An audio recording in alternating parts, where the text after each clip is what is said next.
Hello and welcome to the third annual Teaching Invitational hosted by the Emory Division of Hospital Medicine. And as usual, somehow I am still joined by my eternally effervescent co host, Dr. Meredith Trubit. These just came this week, and it's been bringing us a lot of joy. If you would like to see the extensive amount of detail that went into these, you're welcome to stop by our office at the VA. This is who we really are. Real pictures, I guess. Okay.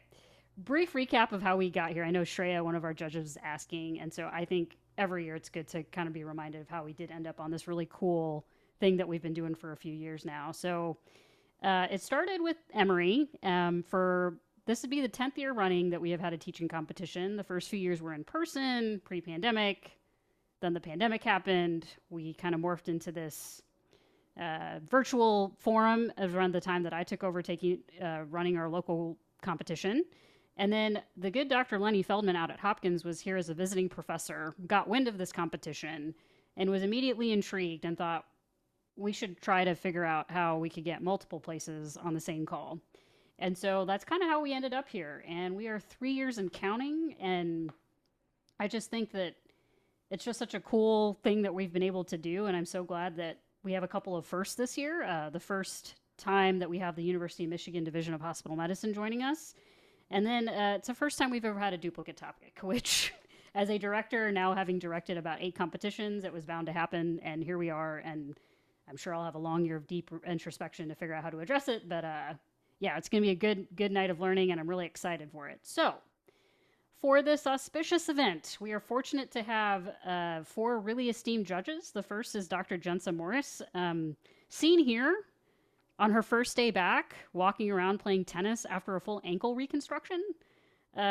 She is currently at Yale, specifically the Smilow Cancer Hospital, as an onc hospitalist, and she's a true veteran of hospital medicine. She's been at it for 25 years, and her proudest non-professional accomplishment is picking up a sport as an adult.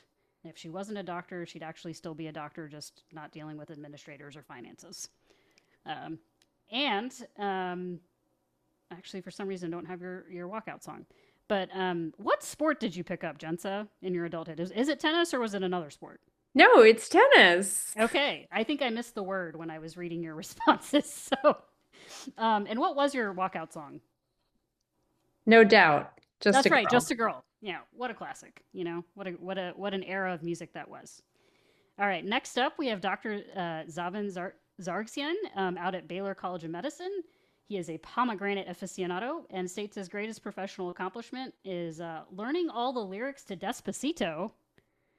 Uh, I think it would be awkward if I asked him to sing, Meredith. I mean, I So, would do it. but that I thought was a pretty cool fun fact and professional, non-professional accomplishment. And we should cue Seven Nation Army because that's his theme song from the White Stripes. What a classic. I think every football stadium in America would agree. Next up, we have Dr. Christina Sensabaugh, who is, well, we're about to blow Dan Hunt's mind because she is a native of Cumberland, Maryland. She is a current critical care fellow at Dartmouth Hitchcock in Hanover, New Hampshire, and soon to be intensivist and hospitalist, a twofer at West Virginia, Berkeley, and Martinsburg, West Virginia. Um, so this is great. So her fun fact is she hasn't quite decided if she was hired, cast, had a callback to be an extra in Jurassic World, and could not do it because it was during her sub-I. And she says this is both her proudest accomplishment and biggest regret. And I feel like I would agree. I do too. Where were you that this was like a possibility for you? Is my question. I was in med school in New Orleans, and that's where they filmed parts of it. And so, yeah, I still regret it to this day. I think that could have been a whole new career path for me. For sure. And in the storytelling vein, she would own a bookstore if she was not a physician. And her walkout song, she has a few choices for me, but I will go with the first one. I'm a Bee by Meredith Brooks because that is every woman in the 90s theme song. Uh, what a choice. And last in our judging panel is Dr. Shrey Trivedi, who is currently at Harvard Medical School as co-director of the Innovations in Media and Education Delivery. She has been at hospitals for 8 years, and thinks she'd rather be dancing, or would be dancing if it was not that she was in medicine. And her choices for theme songs are Fight Song by Rachel Platten or Beautiful Day, Thank You for the Sunshine by Trinix, Rashawn, and Jermaine Edwards. Here's our list of speakers in the order they will be presenting. And our theme this year, big diagnoses, bite-sized teaching, really just keeping it as broad as possible to keep it interesting for folks, and kind of mixing it up from our multiple years in a row of things we do for no reason. Okay, so our rules of engagement. Each speaker will have 8 minutes to tell us about their topic, and they will receive a private 1-minute warning from Monica Perkins, so keep an eye out on your chat for that, presenters. And we will cut you off at time to keep things moving. So, and there will be a significant points deduction. Following that, there will be 2 minutes for questions, but this is solely for learning. This will not affect your scores. The judges will be submitting their scores before that, and it's really just to have an interaction with the audience. I always call it a warm hug, generally speaking. It makes me very happy, the positivity in the chat. So, and rule number 2 is all the presentations are live, so that's really not anything too crazy. Okay, so with all of that housekeeping, I'd like to start with our first speaker, Dr. Emily Murphy, coming to us from Johns Hopkins with her talk, Diagnose Rad, Easier Said Than Done. She was born in Boxford, Massachusetts, trained at the MedPeds at Brigham and Women's. She's been a hospitalist for 5 years. And if she wasn't in medicine, she'd be working or volunteering in wildlife research, inspired by a recent trip to Australia. What is your favorite animal, Emily? So, ironically, my favorite animal is actually, I really love squirrels. They're very accessible to me no matter where I am. But my favorite, more wildlife oriented animal that I saw in Australia was I saw koalas in the wild. And that was a really special experience just seeing them out while hiking. Yeah, koalas I just feel like they're such a warm seeming animal. I don't know if they're actually warm. It feels like it's possible they are secretly vicious, but I'm not sure. They seem pretty cuddly. Great. And imagine her walkout song, Busy Earnin' by Jungle, as her theme song. Emily, go ahead and take it away.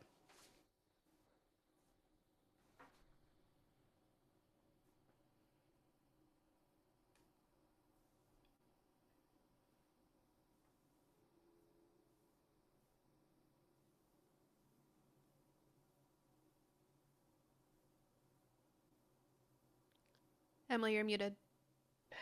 Thank you so much for that introduction. For my big diagnosis with bite-sized teaching, I'll be talking about how diagnosing RAD is easier said than done. I chose this topic because I often see RAD pop up on problem lists, one-liners, differential diagnoses. And when it does pop up, I always try to take the opportunity to ask my team, what exactly is reactive airways disease?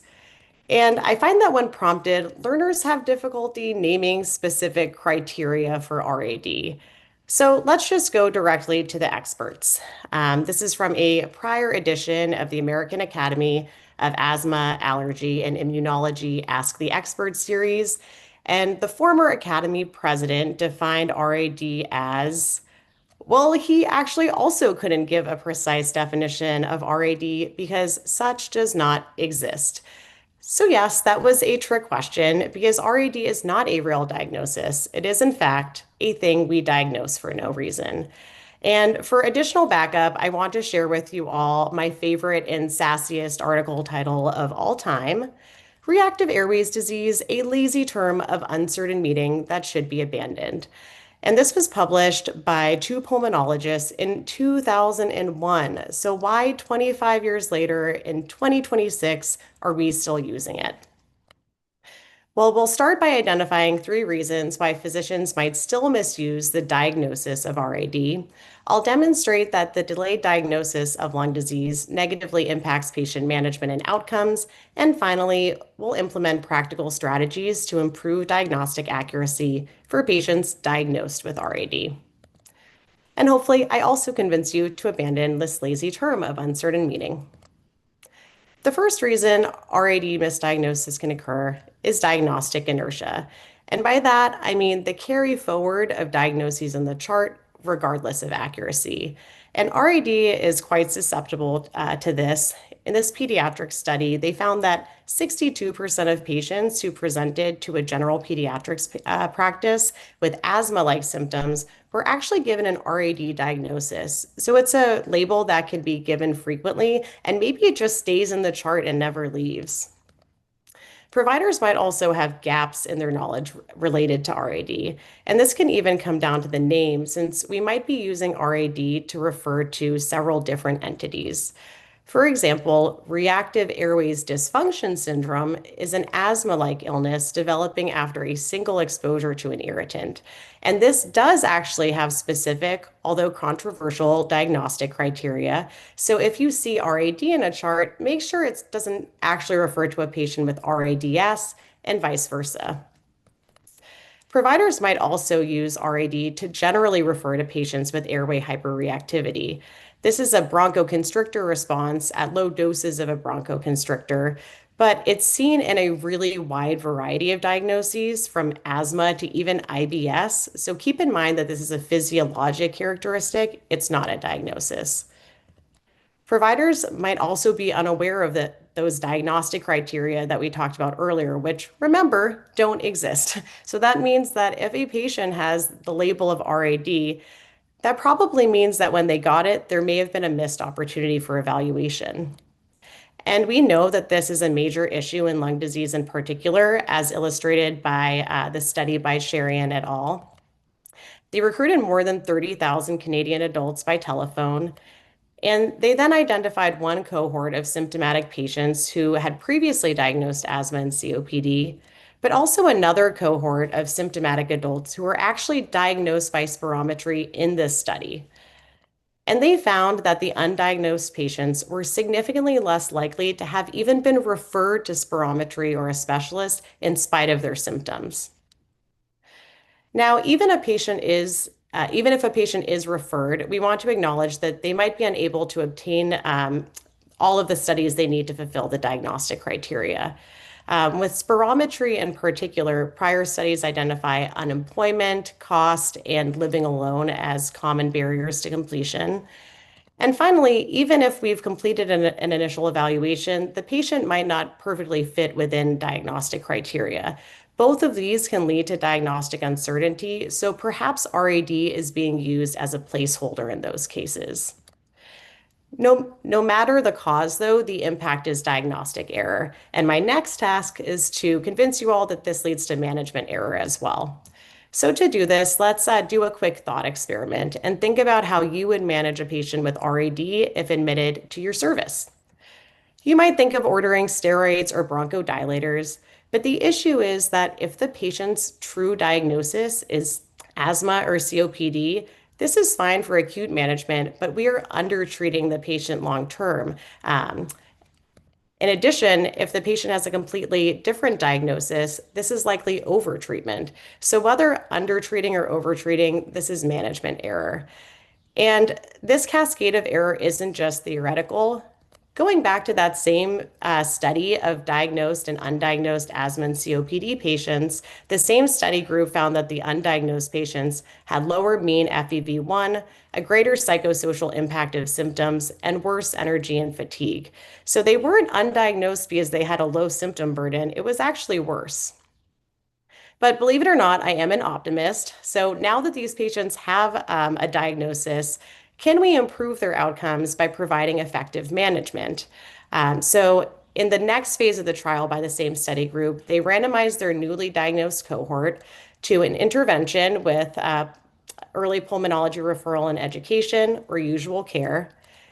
And great news, the intervention group at 1 year had decreased health utilization, improved quality of life, and improved FEV1. So what can we do individually instead? Number one, we can combat diagnostic inertia by performing a diagnostic pause if we see RAD in the chart. This should be a call to action for a review of diagnostic completeness. We should draw upon our knowledge to review if the appropriate diagnostic workup was completed, and if not, refer the patient for appropriate workup while addressing potential structural barriers to completion. Realistically, we will still have some patients for whom diagnostic uncertainty exists, but we should normalize communicating uncertainty. It is better to communicate where we are in our clinical reasoning process rather than providing a placeholder diagnosis of a disease that doesn't even exist. Labeling a patient with RAD can stop diagnostic momentum through masquerading as a definitive diagnosis. And if we communicate uncertainty, we can still implement a plan for our patient's symptoms or presumed diagnosis while still signaling the need for further diagnostic moment. As takeaways, RAD is not a real diagnosis. Misdiagnosis and diagnostic timing impact patient outcomes in lung disease, and we can improve our diagnostic accuracy through taking a diagnostic pause when we encounter RAD, ensuring complete diagnostic evaluation, and communicating uncertainty when needed. These are my references, and thank you all so much. Great talk, Emily. Thank you so much for that presentation. So feel free to put your questions into the chat, and I will read them off. I guess I'll start with Lenny's comments. Thanks, Taylor, for asking a real question. So Taylor's question is, do you still hate RAD diagnoses in the pediatric patients? Yes, I do. I intentionally tried to focus on adult data for why we should avoid this in adults as well. I actually just encountered RAD in a resource I was using the other day. But there's really strong data in pediatrics as well that patients who are initially given an RAD diagnosis, but are eventually diagnosed with asthma have a delay in preventative care and a delay in getting prescribed controller medications. So sort of giving this as a placeholder in pediatrics is also harmful.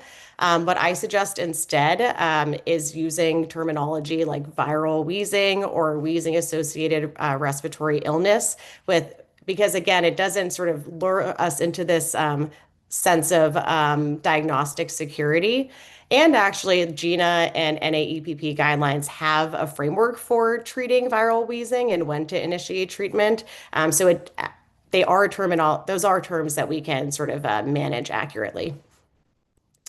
And yes, Lenny, I'm okay with worry. Great. So obviously a lot of love in the chat. The next question, have you been successful in vaporizing RAD in Epic? So as a fun fact, if you try to bill for RAD, it doesn't actually even work. It kind of collapses to a wheezing diagnosis. So funnily enough, the billing does that on its own. And I try to, my pediatric residents, I think, and now medicine residents more and more, whenever I see it, I give them this lecture and they're probably sick of hearing it. Awesome. I think we're probably up on time. Yeah. Great. We're going to move on to our next talk. Dr. Carol Falk joining us from Washington University in St. Louis with her talk, You're In for a Treat, Updates in Complicated UTI Management. She is from Monroe, Louisiana, and trained at WashU. Her proudest non-professional accomplishment is, she has 3 of them, and all of them are impressive, so I'm going to read all of them. Bungee jumping, running a marathon, and holding it together with marriage, work, and kids. I don't know how you're still standing, Dr. Falk. And if not in medicine, she'd be a philosophy professor. Do you have a philosopher of choice? Kierkegaard, for sure. Hands down. Okay. Socrates would be a close second. Okay. I like this vibe. And your walkout song would be Don't Stop Me Now. So we're not gonna stop you, Carol. We're gonna let you take over the screen and start your presentation. Thank you. Hi, everyone. I'll be presenting on updates in complicated UTI management. You're in for a treat. Our objectives today are to review the new definition of complicated UTI as set forth by the new guidelines from the IDSA last summer. We'll also be developing initial antibiotic plans for complicated UTI using an acronym called STAR and applying some key take-home points. I know I may not be grabbing your attention yet with this topic, but you really should pay attention because UTIs are, of course, incredibly common. And I promise the pearls I give you during this talk, you will use tomorrow on the wards. And also, since the last IDSA guidelines came out regarding urinary tract infections, that was 15 years ago, there have actually been published 15 randomized control trials and 2 meta-analyses looking specifically at complicated UTIs. So these guidelines in this talk are a great time to consolidate all of that information, apply some key take-home points. So with that, I hope you're feeling ready and excited to discuss UTIs. We'll start by describing what exactly is a complicated UTI based on the new guidelines. The old classification system was actually very cumbersome, and the new definition is much more simple. An uncomplicated UTI is an infection confined to the bladder and can occur in men or women. And a complicated UTI is infection spreading beyond the bladder. So if a patient has pyelonephritis, fever, bacteremia, a catheter-associated UTIs, all of those are considered complicated. I know this might be a little bit shocking, but just to reiterate, men can have uncomplicated UTIs in this updated classification. However, if someone has a foreign body within their urinary tract system, like if they have stents, nephrostomy tubes, a suprapubic catheter, or chronic indwelling Foley, those are considered complicated because the foreign body is also involved in the infection. Now that we've reviewed what complicated UTI is, we'll talk about how to develop initial antibiotic therapy. The guidelines recommend taking into account 4 considerations, from which I've cooked up this acronym STAR to help you develop your initial antibiotic therapy. The S stands for sick, the T is a threat of resistance within your patient, A is adverse drug effects, and R is regional resistance. The first thing you'll do when treating a complicated UTI is ask if your patient has sepsis or not. Are they sick? If they do, you'll want to look at your antibiogram and make sure that for whatever antibiotic you're using, your suspected organism is at least 80% susceptible, and you want to increase that to 90% susceptible if your patient has septic shock. From there, you can choose IV treatment with fluoroquinolones, a 3rd-generation cephalosporin like ceftriaxone, a 4th-generation cephalosporin like cefepime or piptazo, and then alternatively, you can reach for carbapenems. If your patient does not have sepsis, the preferred IV treatment is the same as if your patient has sepsis, just without taking the antibiogram into account. If your patient is doing well and able to go home with their complicated UTI, you can send them home on oral medications, of course, with fluoroquinolones or Bactrim. Although as a quick caveat to this, it depends on your local resistance patterns as well. More on that later. And then alternatively, you can use amoxiclav or other cephalosporins. The T in STAR stands for threat of resistance in your patient. So for every patient you're treating, you want to look at their previous urine cultures within the past 3 to 6 months and see if there have been any resistant organisms grown. And you also want to avoid fluoroquinolones if your patient has used them or been exposed to them in the past year. The A is for adverse drug effects. This is a little bit of common sense, but you want to make sure your patient is allergic to the drug, there are no contraindications, and there's no drug-drug interactions to take into account. And R stands for regional resistance.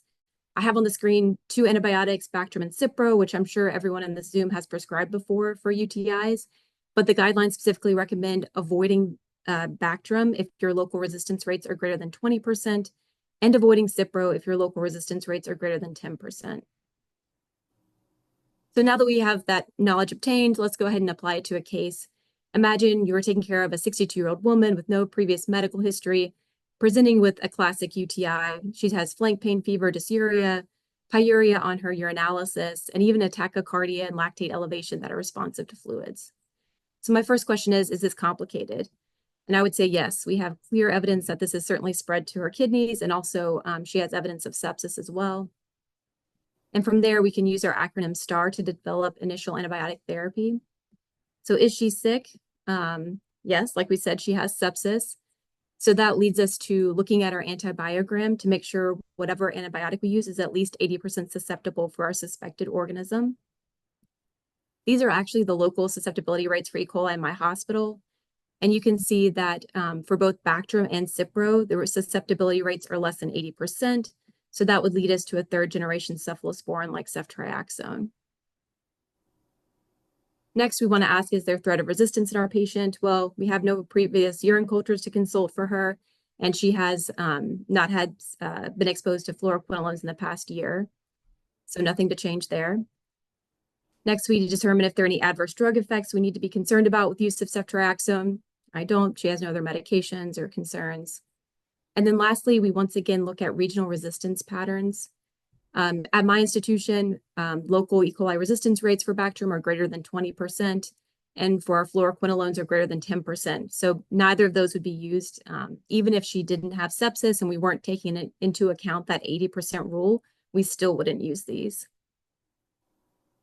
So I hope you enjoyed going on this journey about complicated UTIs with me. A few take-home points before we wrap up. If it's outside the bladder, it's considered complicated. Don't use fluoroquinolones if your patient has been exposed to them within the past year. Know your local resistance rates. Don't use Cipro if your fluoroquinolone resistance rate is greater than 10%, or Bactrim if it's greater than 20%. Avoid antibiotics that have susceptibility of less than 80% if your patient has sepsis, and increase that to less than 90% if it's severe sepsis. And then lastly, use the acronym STAR. Are they sick? What is the threat of resistance in my patient? Are there any adverse drug effects? And what is my regional resistance to determine initial antibiotic therapy? Great. Thank you, Dr. Falk. And start some questions. Yeah. We have a hooray, Carol, amazing job. Yay, Carol.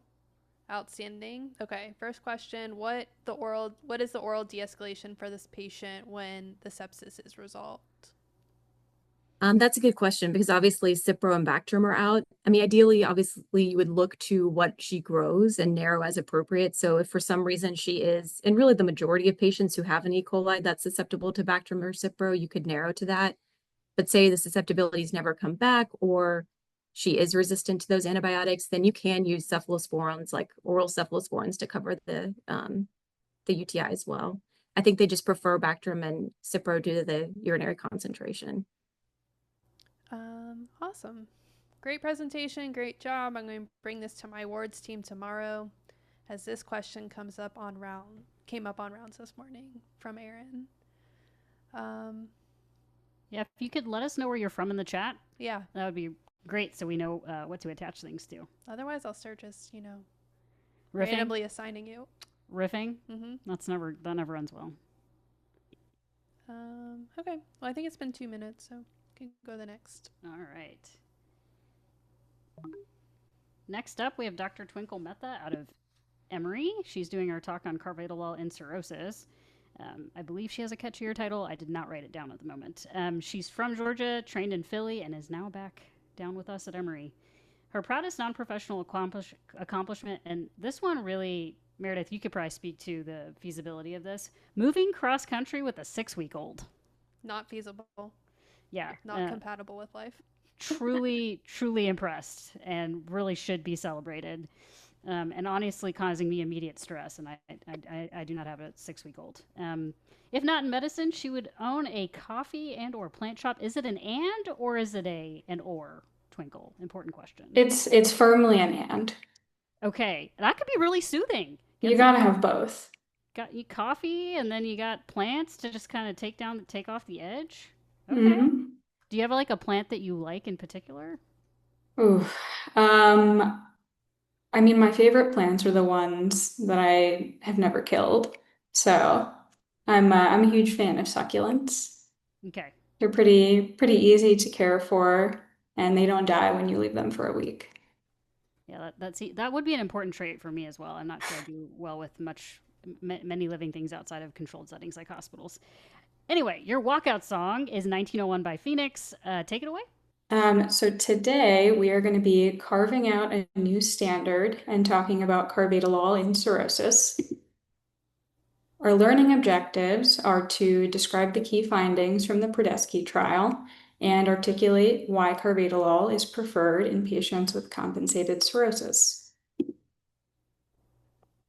To start, let's talk about how we define decompensated cirrhosis, which is by the presence of hepatic encephalopathy, ascites, or variceal bleeding.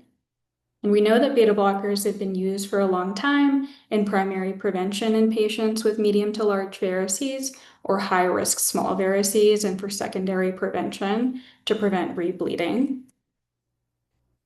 But this talk is to discuss whether there are some potentially new applications in patients with compensated cirrhosis. So before we talk about that, let's remind ourselves why we use beta blockers with the pathophysiology of cirrhosis. So it starts with hepatic fibrosis, which leads to an increase in intrahepatic resistance. This leads to portal hypertension, which then promotes the release of nitric oxide into the splanchnic vasculature and causes splanchnic arterial vasodilation and a subsequent reduction in effective arterial blood volume. This activates RAS and releases ADH and causes sodium and water retention. This in turn leads to an increase in cardiac output, and the cycle continues. The way that non-selective beta blockers work is through beta-1 adrenergic blockade, which decreases cardiac output and heart rate, and through beta-2 blockade, which results in splanchnic vasoconstriction and a decrease in portal blood flow. So as we discussed before, non-selective beta blockers have been used to prevent variceal bleeding in patients that have had known varices. But what if it was possible to prevent other decompensating events altogether? And why is this important? The median survival for a patient that has compensated cirrhosis is 12 years. The median survival for a patient that's decompensated is 1.5 to 2 years. And there really haven't been great options in terms of preventing decompensation. So we are going to talk next about the Prodesky trial.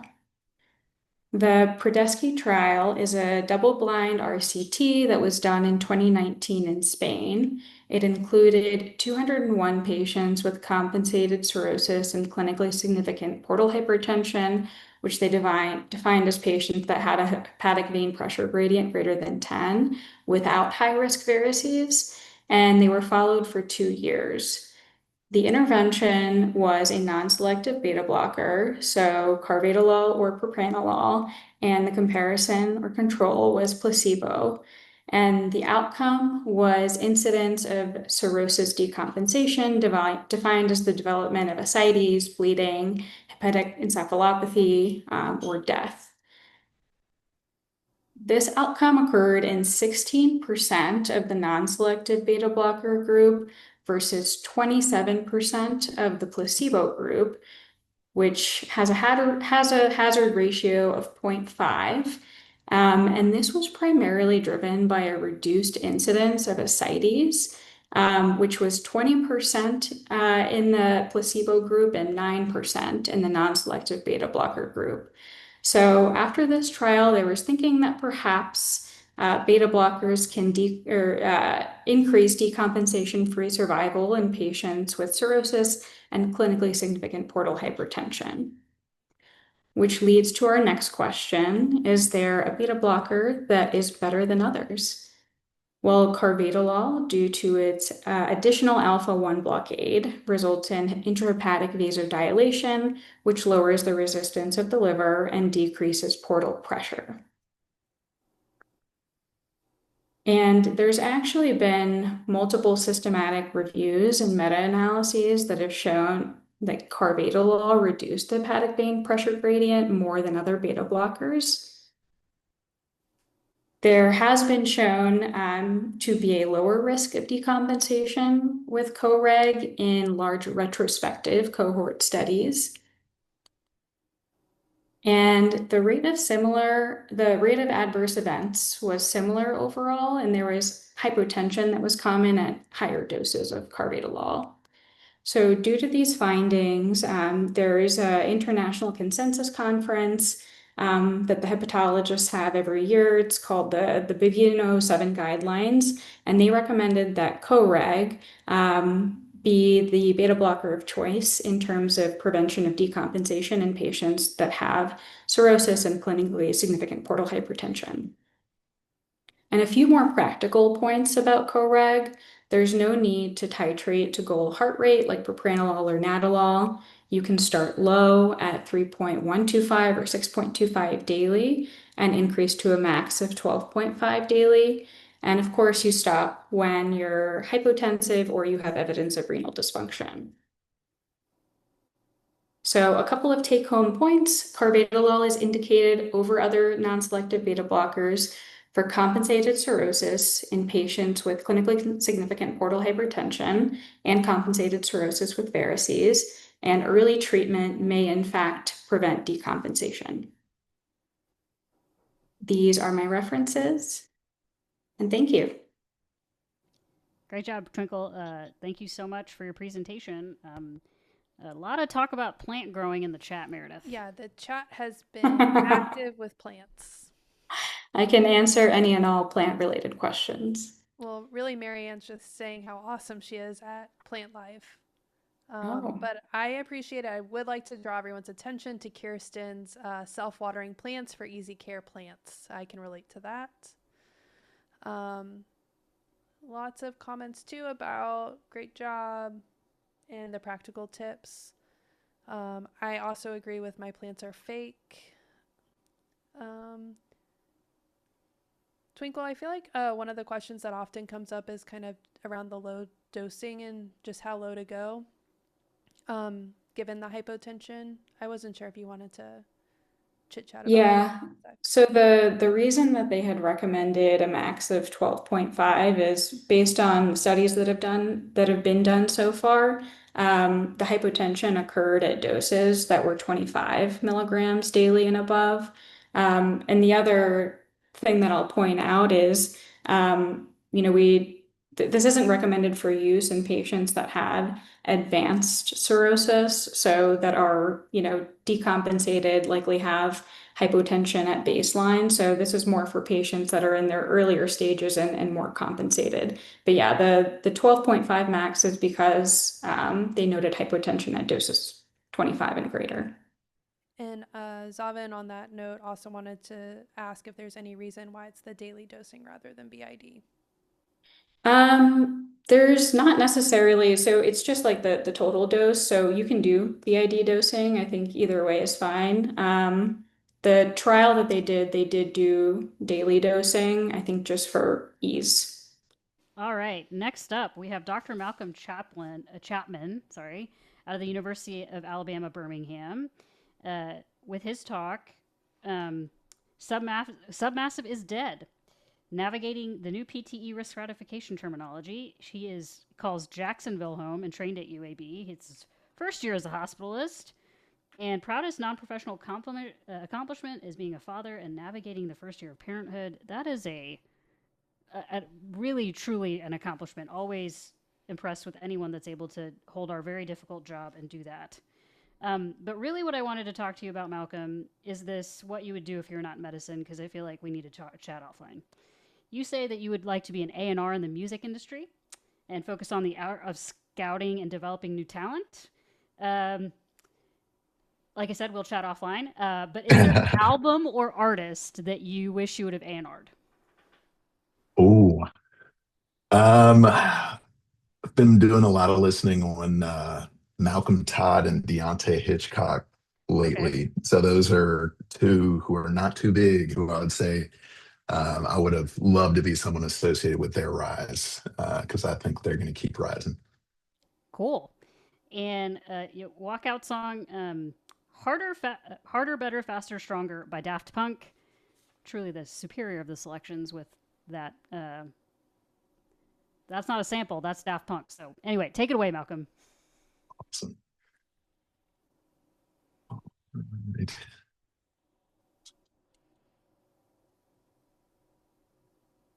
Perfect. Can you see my screen? Great. So, hey everyone. Again, today our topic is Submassive is Dead. And I'm sure for many of us in the room, pulmonary embolism, or PTE, as I'm going to call it today, is one of the bread and butter diagnoses that we deal with all the time. So as a result, we tend to fall into this trap of clinical muscle memory. And my challenge today is going to be to try and replace our mental models for how we classify PTE, and share some updates as far as how that classification is most recently defined by some of our largest consensus guidelines. So here you can see the evolution of terminology for PTE.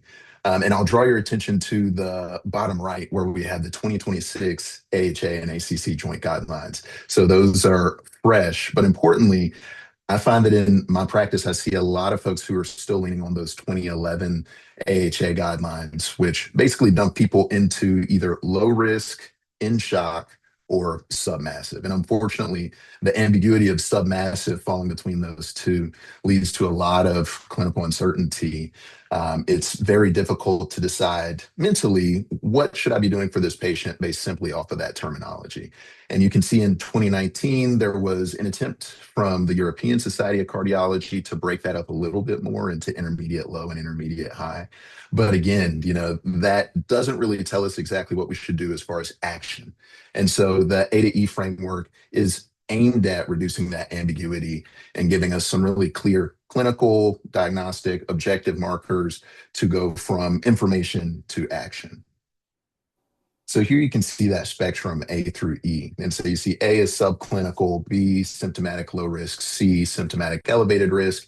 And then you've got D and E, which are folks who are in pre or active cardiopulmonary failure. And the goal here is that the A through E spectrum in the 2026 guidelines can take us from leaning more towards our clinical gestalt, and rather than purely being based on clinical gestalt, we can begin to lean into true markers of physiologic fragility. That lets us act when folks are on the floor rather than thinking about, what does this term actually mean? And so first, I'll go into what should be some of our easy wins in the outpatient spectrum. That's categories A and B. These are patients who now, based on subclinical and symptomatic low categories, we'd be looking to discharge. So these are folks who ideally get caught when they're in the emergency department. So if you take a look at subclinical, these are people who may have had an incidental finding of subsegmental pulmonary thromboembolism. And ideally, these are folks who are leaving from the ED. If you look at category B, symptomatic low, these are folks who may actually have some symptoms that we could attribute to their PTE. And you can see that there's subcategories of B2 based on the radiologic finding of if it's segmental versus non-subsegmental. But importantly, these are folks who still have an SPECI score or Hestia score or PESI score, whichever you choose to use, that is low or zero in the course of the SPECI and Hestia. Next, we kind of step into the area where we're breaking things up and ideally moving more towards action. These are the folks who used to fall into submassive, category C, or the symptomatic folks. Similarly, these are the intermediate low and intermediate high. So whatever system you use, this is where I want to draw your attention. Where the category A and category B, these are folks where we now should plan to send them home with a DOAC. Category C is where we break things out a little bit more. So you'll see C1, C2, and C3. While you're still looking at some of those objective markers, so what does their RV look like on echo or CTA? You're still looking at their cardiac biomarkers, BNP and troponin. It does give us some decision making. So for folks who are falling into what I would say is the most kind of concerning category, which is our C3, we still have a lot of decision making to do. But I think importantly for folks in categories C1 or C2, you can remember that these are the folks who either have normal RV, normal biomarkers, or one of those two. When we get to category C3, those are the folks where we need to be thinking they've got signs of breakdown of their muscle cell, as well as some signs of objective dysfunction on imaging. So these are people that really need our attention. Next, we'll move into the failure spectrum, which I won't focus on too much because ideally these are people who have been escalated appropriately to a higher level of care, whether that's a step-down unit or an ICU. But I think when we're dealing with folks in category D, which may be folks we see on the floor who have a low systolic blood pressure or a persistent maintained lower than normal systolic blood pressure, these are folks that we need to be paying really close attention. Similarly, normotensive shock, which is category D2, these are people with signs of some beginning end organ function. So whether that's an elevated lactic or signs that their kidneys are being hypoperfused, we already know based on their biomarkers and their RV dysfunction that they're in a state of pre-failure. And so when we see those additional signs, we should think this is someone who could crump at any moment. If you look at category E, those are the people who are already beginning to move into shock and should be in an ICU. I think the important call out here is that for folks in all of these categories from C, D, and E, it's appropriate to involve the PERT team, and we'll get to that. An important new piece of information that comes through in these guidelines is the R modifier. So thinking about respiratory status, and I'd say we'll again focus on category C, where if folks are having a decrease in their oxygen saturation, an increase in their respiratory rate, or if they're using 6 liters or greater of supplemental oxygen, as you see in category D, these are people who need our extra attention. And so again, these are things where the idea is that we walk away with action. So if we're seeing increased O2 requirement or some signs of maybe beginning respiratory distress, we need to be thinking about possible pre-failure states. That brings me to acute therapies, which here there's a few important updates. One, I already mentioned that DOACs are recommended as far as medical management, but the important one that I walked away with was that now low molecular weight heparin is recommended over unfractionated heparin. So for those folks in category C, where typically we'd say, okay, they have some signs of biomarker abnormality or RV dysfunction, I'll admit them and I'll start them on a heparin drip. I want you to think about low molecular weight heparin as a non-inferior option with a decreased bleeding risk. Similarly, as I mentioned for category C through E, think about a PERT consult so that they can execute those advanced therapies that you see on the right-hand side. And so ultimately, my key takeaways here are, again, I want you to try and update your mental model from that submassive, intermediate low, intermediate high to the categories in the new update. So thinking about categories A through E and C, which is probably what we'll see a lot of. Also, standardized anticoagulation, moving to a default of low molecular weight heparin over unfractionated heparin due to a reduced bleeding risk. And similarly, thinking about DOACs over vitamin K antagonists, which most of us already do. And then lastly, intercepting folks with chronic thromboembolic pulmonary disease. Importantly, one of the things that I didn't focus on here is that for people who are being seen after hospitalization, they do need some sort of check for any evidence of a chronic PTE. That's going to inform their downstream care. So just again, something to have in mind, and hopefully I've given you some information that can update your mental model as you go back to the wards and see one of these bread and butter PTE patients.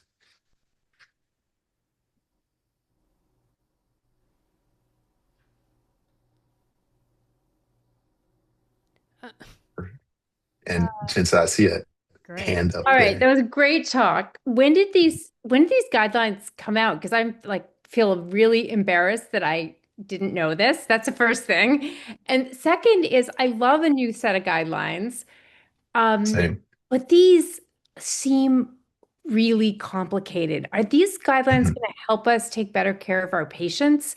And like, you're not responsible for the guidelines. I just want to know. Sure.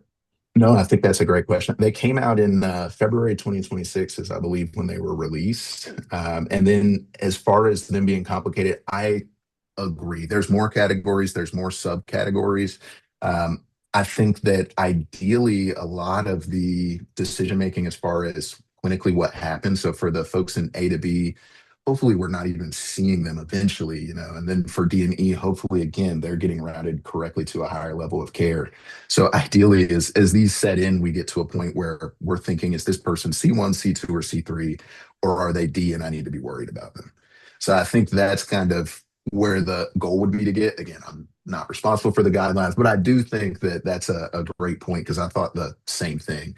But I do like how they're tied more so to action and some objective markers to tell me how worried do I need to be. Fair enough. Thank you. Mostly Malcolm. Other than that, just a lot of great jobs and just comments on similar to Jance's. All right. Thank you Thank so you. much, Malcolm. And next up, we have Dr. Sam Hofacker from Duke. It's Complicated, a refresher on complicated UTI and diagnosis management. He is from Cumberland, Maryland. Dan Hunt, just saying, you always lead with no one's ever heard of Cumberland, Maryland, and here we are, 3 people on this call, all from Cumberland, Maryland. I'm just saying.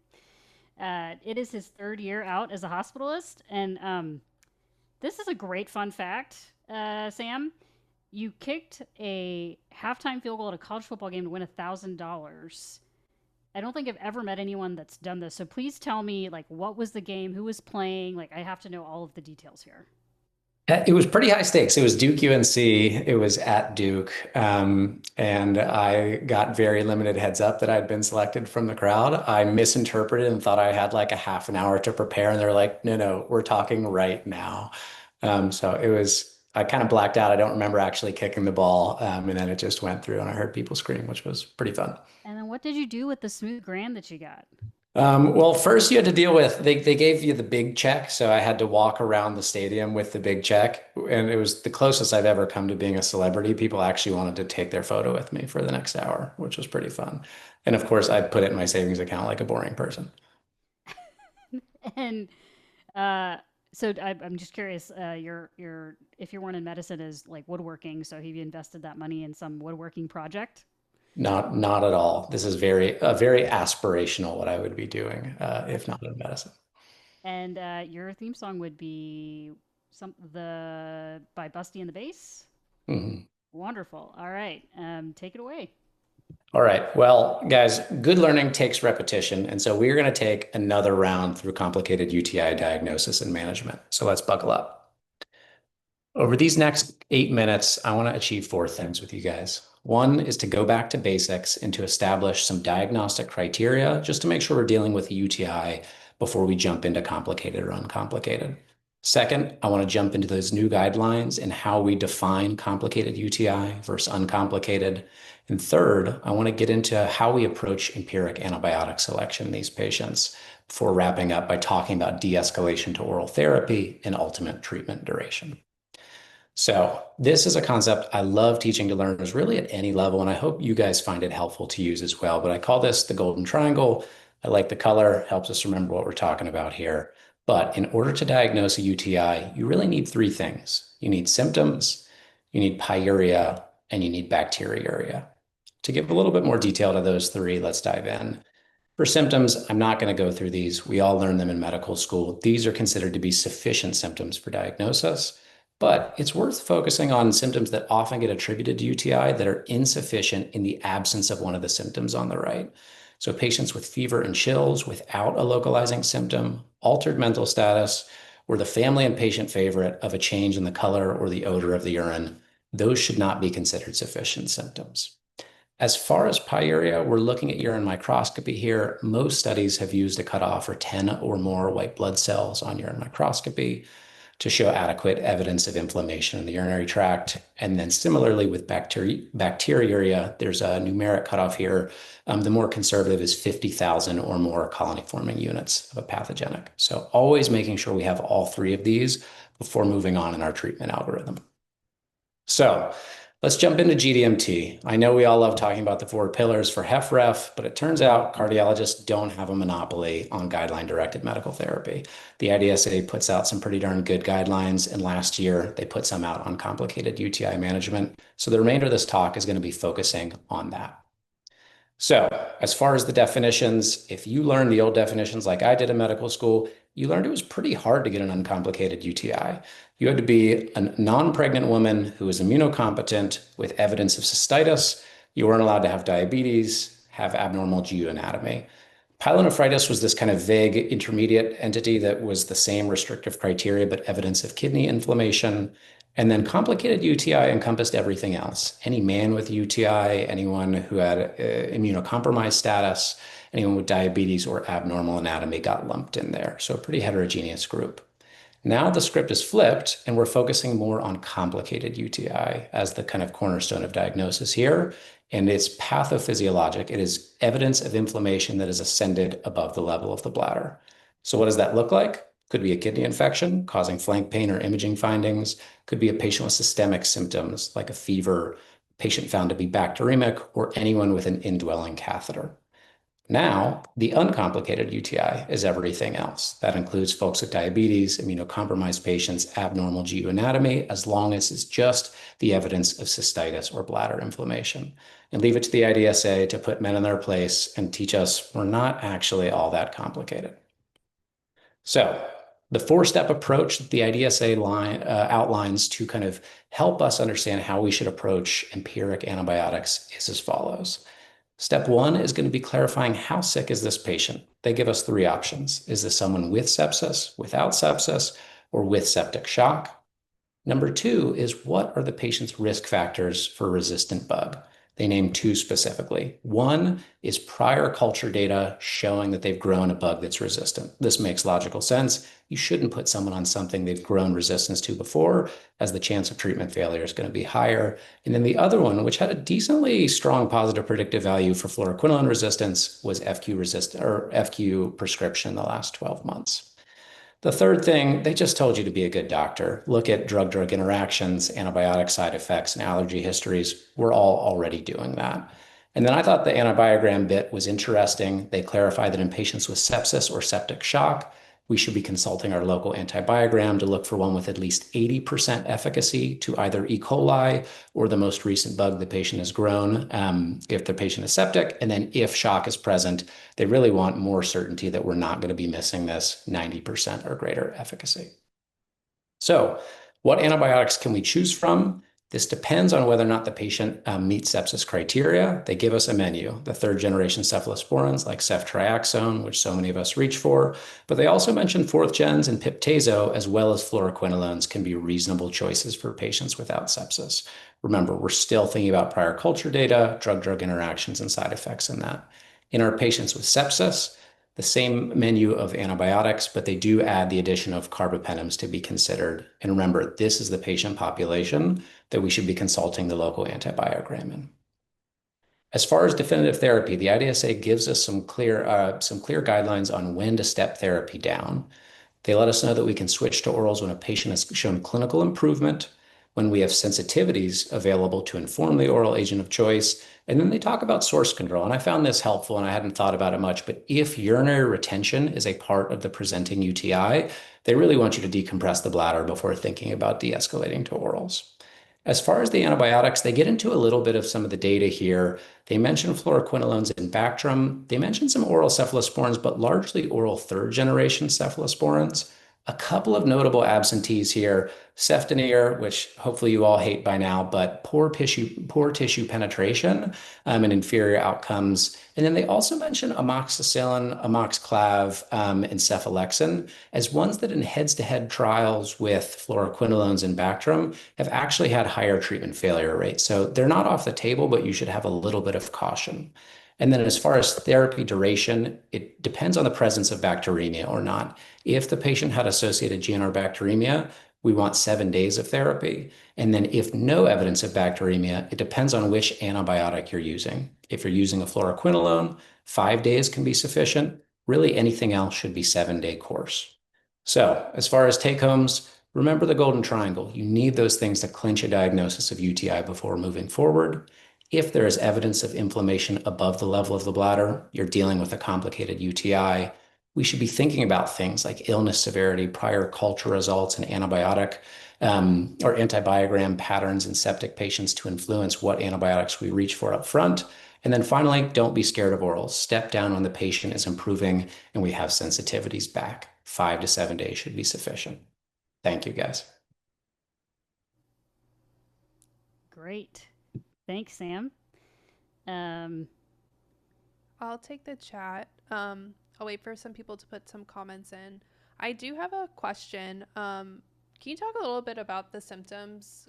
I know we're all not supposed to like do altered mental status and everything like that, but I feel like the famed comment, like from just a pain point as a hospitalist, is always like, but my patient is, has dementia and can't tell me the symptoms. I'm just curious if they talked about that at all in the updated guidelines. They do not address it. And, my approach and how I talk to learners about this is it's not wrong necessarily to treat up front if you don't have an alternative cause of altered mental status, but it can really lead to error if we anchor on that and stop looking for other causes of altered mental status. But to your question, this was not directly addressed in the new guidelines. Nice. Everyone seemed to really love your slides and visuals. Oh, hey, Michelle. All right. Well, we will keep it moving. If not, can everyone see my slides? Now we see Sam's. That's fine. Okay. I just want to make sure. I'm sorry, but I will edit it for the video edit. Next up, we have Dr. Kat McDermott from the University of Michigan Division of Hospital Medicine with her talk, Hot Joint High Stakes. She is originally from Lamont, Illinois, and did med peds at the University of Michigan. Unfortunately, our paths did not cross. We just missed each other by like literally a month probably. And she's a third year as a hospitalist. And her fun fact and proudest accomplishment truly is Herculean. She bikes daily to work even in those Michigan winters. If you have not experienced a Michigan winter, you have no idea how difficult this task is. Meredith, have you experienced a Michigan winter? No, nor would I ever desire to. Yeah, it's really impressive. I'm actually curious what your bike setup is, but that's not the point. If not in medicine, she would have a hobby farm. Now, would it be... This is the part that when I read that fast, I was like, is it a farm of hobbies or just a farm that happens to be your hobby? The latter, a farm that is a hobby. None of the like financial pressure, to grow the corn for the country. Okay, that's helpful because I definitely realized I was probably making it harder than it needed to be in my brain. So thanks for the clarification. And theme song, Learning to Fly by Tom Petty. Kat, will you please take it away? Okay. Hi, everyone. I'm so excited to chat about septic arthritis and clinical reasoning. Septic arthritis is sometimes called a surgical emergency masquerading as a medical one. It usually lands in the hospital's lap first before surgery room ID has committed to a plan. And in that window, there's a moment where we're vulnerable to get it wrong. Today, I want to show you what that moment looks like and argue that the gray zone is where we can shine. Why does this matter? 7% 90-day mortality, 24 to 48 hours until there's cartilage damage, and a quarter to a third of patients have poor long-term functional outcomes. And what's more, the burden isn't evenly distributed. Black Americans face greater delays to diagnosis, higher morbidity and mortality compared to white Americans. Two things today. One, I'm hoping you walk away with a more precise understanding of what synovial fluid actually tells you, and a 3-question framework for when you're stuck. We're about to meet a patient, and before you see his TAP result, I'm going to ask for a number from you. So for our patient, 68-year-old man, CKD3, type 2 diabetes, right knee pain after the gym. He attributes it to exertion. 10 days later, though, it's not better. So he goes to the ER, where he's found to have a large effusion and tricompartmental OA on X-ray. A couple days after that, he sees ortho, gets an intra-articular steroid injection, and has some transient improvement. Unfortunately, then followed by marked worsening. By the 13th, he can't ambulate even with a walker, so he re-presents to our ER. And there he's afebrile and hemodynamically stable. But it's worth naming that only 50% of patients with septic arthritis are febrile. Our exam confirms monoarticular arthritis of the right knee, but there's no exam features that are sensitive nor specific for septic arthritis. His serum white count is 13,000. The likelihood ratio for an elevated peripheral white count is 1.4, so it's not particularly helpful. And CRP is 12, that's high. It's elevated, but has limited specificity on its own. As an aside, Pisante et al. Showed that when crystals are present, the CRP is actually the most informative serum marker, with an AUC of 0.8 when that CRP is above 12.5. So with that, what is your pretest probability? I want you guys to go ahead and toss it in the chat. And for the educators in the room, This is worth stealing. This is something I do with my students and learners on rounds. Before we commit to ordering a test, I ask them, what is your pretest probability? And make them commit. And that commitment is what makes the feedback land. So my pretest probability was roughly 50%. It was an informed gestalt. Type 2 diabetes carries a likelihood ratio of 2.7. CKD3 doesn't have a validated likelihood ratio, but mechanistically behaves similarly. And the joint injection 8 days prior feels significant, but there's varying information out there as to what exactly that significance is. So we get our fluid back. Takes a day and a half. We hold the antibiotics since prior antibiotic exposure can cut culture yield by nearly 50%. And the results are here. White count of 26,000, 95% PMNs, TPP crystals, and a negative gram state. I started to relax. The crystals felt like an explanation. The white count felt inflammatory. Everything was nudging me towards pseudo-gout. And that's the trap. So flipping it back to you all. Now, what is your post-test probability of septic arthritis in this patient?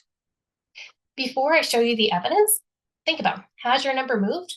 How has it moved? And you can go ahead and toss it in the chat. So we'll turn to this table. This is from Margetton et al. It's a systematic review of 6,200 patients. We incorrectly treat the synovial white count as a cutoff, but look at the likelihood ratios. These aren't cutoffs, they're probability multipliers. His white count of 26,000 had a likelihood ratio of 2.9, about 3 times more common in confirmed septic arthritis than other causes of monoarthritis. It moved his probability upward. The math is in the blue on the slide and a step-by-step walkthrough in the QR code at the bottom if you want to teach it. But the short version, with a likelihood ratio of 2.9 from a pretest probability of 50%, gets you up to 74% post-test probability. His probability went up, not down. Different than my initial reaction, which was reassurance. That pull that I described when I saw the results and I was like, oh, pseudo-gout, that's premature closure. We've all experienced it. We reach a satisfying explanation and you stop looking, right? But it is the most common diagnostic cognitive error from novice to seasoned clinician. In this case, I made 2 assumptions. First, I said 26,000, it's below that cutoff of 50,000. I was reassured. But the likelihood ratio of 2.9, that's not neutral. His probability went up. I was treating a probability multiplier like a rule out. And second was I saw the crystals and I said, this is pseudo-gout. Crystals felt like a diagnosis. But the literature tells us roughly 5% of patients with septic arthritis are also found to have crystals. 2 things can be true at once, and I stopped looking too soon. So the framework I'm about to show you is designed to help interrupt those assumptions before you make them. So the reframe, stop asking, did the white count cross the threshold, and ask how much did this result move my prior? So here's the framework. When you're faced with diagnostic uncertainty, ask yourself 3 things in order before you read the result. 1, what is my pretest probability? Enumerate it out loud. The act of committing helps to protect against that premature closure. 2, how much did the test move it? For septic arthritis, apply the table I showed. 3, what's the cost of being wrong? Cartilage damage within 24 to 48 hours? A quarter of patients with poor functional outcomes?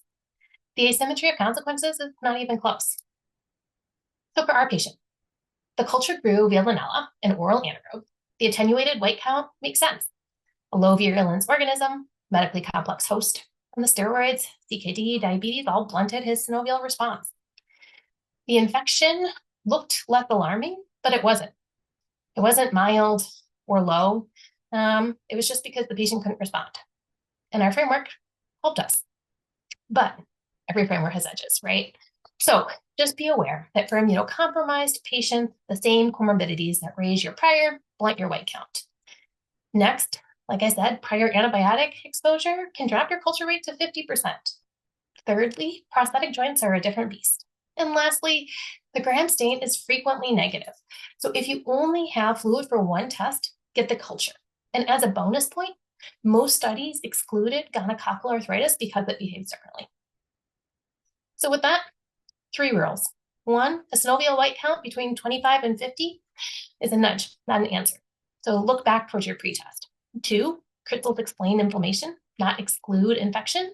And 3, enumerate your risk factors before you read the result. Don't let the result set your prior. References, the likelihood ratio table, and a tip sheet for teaching pretest probability are all in that little QR code. And the gray zone is what makes medicine fun, and I think where we as hospitals can really shine and guide our patients' care. Thank you. Great talk, Kat. Thank you so much. Open for questions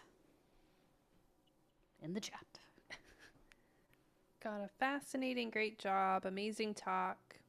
Such a good teaching point. Nicely done, fantastic. The warm hug, Meredith. It's always the best part. I mean, I know that I say it every time, but it really is it really is a warm hug. Yeah. If I was a better clinician, I might be able to come up with questions faster in my head. So this is why I still write my labs and vitals before rounds to this day. Exactly. What do you do when ortho refuses to tap the joint because of the presence of crystals? Great question. I try to be persuasive. And I think explaining back this and going back to what we know. Sometimes too, this is a great opportunity to get people together and have your rheumatologist support you or someone else to help back you up. I wish I had a magic answer. And sometimes that's when you go to IR and you have someone else tap the joint. And then Dr. Hunt, did the steroid injection introduce the organism to the joint space? Right. I don't think we will ever know. I do not think that was the case for my patient.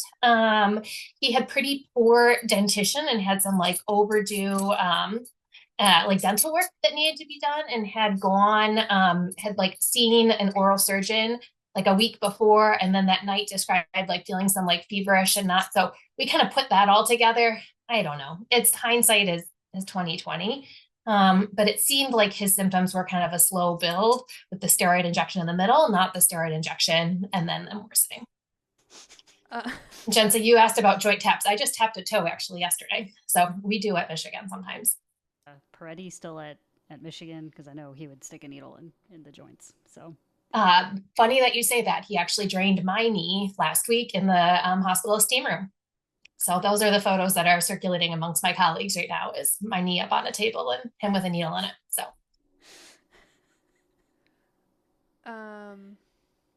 Okay. All right. I think great questions, everyone. Good discussion. I'm going to go ahead and, okay, I forgot to ask you about this picture. We'll do that in our debrief or our wait time. Next up, we have Dr. Beth Gillespie presenting for University of Colorado with her talk, Practice Change for the Climate, originally from Upland, California and Appleton, Wisconsin.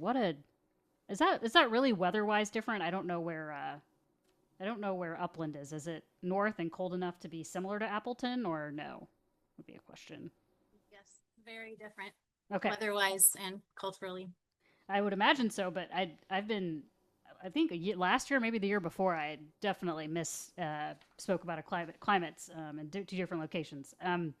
Proudest non-professional accomplishment, teaching 3 kids to enjoy the outdoors. What's your favorite thing to do with your kids? I think going on bike rides. Okay, cool. And if not in medicine, would be a costume or set designer. Kind of like I asked Malcolm earlier, is there a movie or play that you wish you would have been like associated with in terms of set or costume design? I don't know if there's a particular one that I wish I had been a part of. I think that would be too presumptive, but I think Cats, even though it has a terrible reputation, was the first one that I got to go to as a child, and so it'll always have a warm place in my heart. Cool. And theme song, Forever Young by Bob Dylan. Beth, take it away. All right. So this picture, if you don't recognize it, the crew from Artemis 2 mission took this photo on their journey toward the moon. The thin blue layer of atmosphere made the Earth and life on it appear fragile to them. They felt even more protective of our planet as they headed into space. Where do I advance this? There we go. So I'm going for the award for biggest diagnosis because there are already a lot of great presentations. So this is summarized in this quote from The Lancet. But what if I told you there was something that you could do in your practice to fix 10% of this problem and save lives on a massive scale beyond the care of individual patients? So taking a step back, consider the multiple ways climate-related environmental hazards harm health. As hospitalists, we treat a number of these problems on a regular basis, like cardiovascular disease, heat-related illness, exacerbation of a reactive airway disease, asthma or COPD. And the health industry is a major driver of climate change, especially in the US. So just on a global scale, we know that healthcare's carbon footprint is responsible for 4.4% of net emissions. Global healthcare would be the 5th largest emitter if it were its own country, and these are the most recent data that I have seen. If the US healthcare were its own country, it would be the 13th largest emitter. And you may have also heard this statistic that if the US healthcare sector were its own, is responsible for about 10%, 8.5% of US greenhouse gas emissions. So everyone is probably familiar with the landmark study from the Institute of Medicine that changed medical practice in the early 2000s, and I think helped create the field of hospital medicine. The public health cost of healthcare pollution across the world is on the same order of magnitude as the number of lives lost each year due to medical errors. In the most recent Institute of Medicine study from 2015, diagnostic errors were responsible for about 10% of patient deaths per year. The accounting methods vary widely, but all we can say for sure is to err is human, whether you're creating medical errors or contributing to a polluting industry. So as hospitalists, we're accustomed to seeing the immediate effects of our treatment decisions, but it's difficult with environmental pollution. And here's how we break it down. Hospitalists' hands touch multiple pieces of the pie with multiple opportunities to mitigate harmful pollution. So for the next few minutes, I'd like to focus on this 18% that's attributable to pharmaceuticals and chemicals.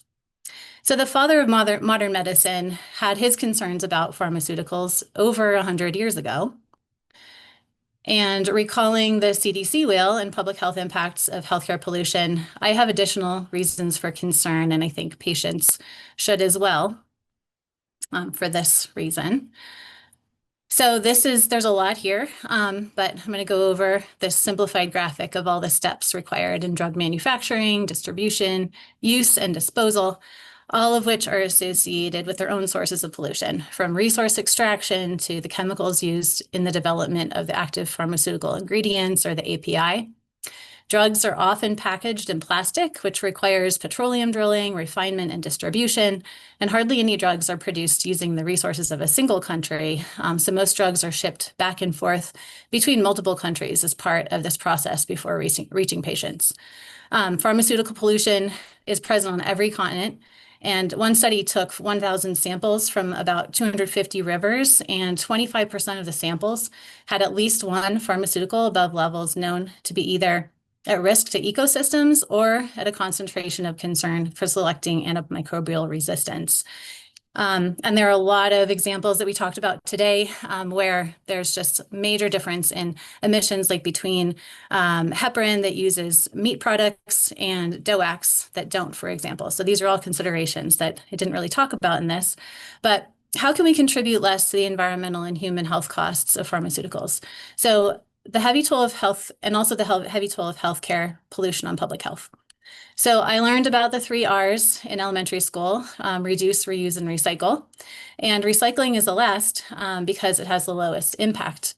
But here are some ways to think about reducing the impact of pharmaceutical prescribing, and I'll go over each of these. So first is removing, reducing, and rethinking.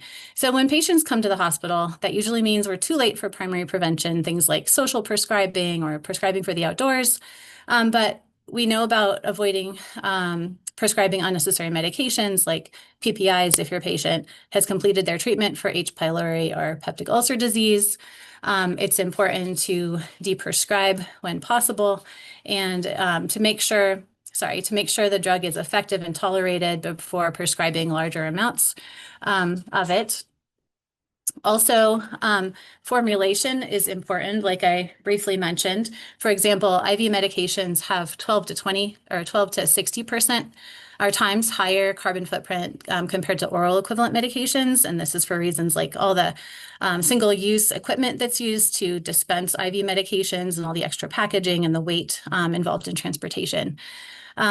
Also, we probably have all heard about the dry powdered inhalers versus metered dose inhalers for asthma and COPD. Metered dose inhalers actually contain greenhouse gases that are released. And then finally, encourage lifestyle modifications if you have patients with asthma that have those environmental triggers. Maybe it's important to talk to them about having an air purifier in their house and avoiding those exposures. Reuse is also an important step here. So an observational study out of California estimated that 2 of 3 medications in patients' homes go unused. The same study that was extrapolated across the US population estimated $2 to $5 billion wasted on unused medication every year. And once medications have been dispensed, or they go unused in healthcare settings, there are a few ways to give medications new life. And this map here shows the status of drug repository programs in the US. The green states have enacted laws allowing repository programs, and they're operational, but blue states have not. Repository programs are for institutions, so not for individuals that have already received medications and haven't used them. However, programs like Serum can be used by institutions and individuals. I have not used this site personally, but it does look easy to navigate, and there is feedback that's provided to the donators. Finally, I think all the medications that are wasted, many medications are wasted in the hospital. I recently learned about Dilaudid. It comes in 0.5 milligrams usually for IV, but I usually prescribe 0.4 or 0.2, and so always there's some element of it that is wasted. I could talk about different formulations all day and opportunities for waste. But finally, I just want to mention medications are wasted because they're used multiple times. So for patients, the Children's Hospital near us has put these lock boxes in patient rooms so that they don't have to have that waste. That's something that you have to work out with the hospital policy, but is worth having conversations with colleagues to find ways to minimize this. Finally, recycling and disposal. Antibiotics and hormones are ubiquitous in our water and soil. And so how do patients and the hospital pharmacy dispose of their unused medications? The FDA facts page here could be helpful as we explore this topic further. So finally, the intervention with the greatest environmental, human health, and financial impact is also the one that we have most control over as prescribers. And if your hospital already has electronic reminders that help discourage automatic refills, for example, can the environmental impacts of these reminders be measured? Climate change and environmental pollution is yet another large-scale challenge to life on Earth. But at the same time, hospitalists can be part of the solution by applying some of these 5 R's in pharmacy stewardship. And these are my references. Great. Thank you. Okay. In the chat. Sorry, I think I forgot to mention. Echo? Mm-hmm. Now it's not echoing. Yeah. Got it. I think I forgot to mention at the beginning of the session today that just put your comments in the chat or questions in the chat. I apologize. It just helps us manage the flow a little better. Great talk. Thank you so much, Beth. All right. So I'm going to read this comment. This is really interesting. I think it's so difficult to measure the climate effects of prescribing an inhaler versus recommending an air filter that requires manufacturing, electricity, and thereby natural gas use in disposable filter replacements, etc. I agree that pharmacy stewardship makes a lot of sense for many reasons. That's from Carol. Another fascinating talk. But I hadn't thought about waste when we order unusual doses of meds, like less than the 0.5 milligrams of Dilaudid. Nice. Oh man. Super interesting. Hospitalists have been on the forefront of AI implementation, but many of these programs are a black box in environmental impact. Any thoughts on our role in advocating for environmentally responsible AI use? From Emily. Ironically, I have a lot of mixed feelings about AI, like a lot of people.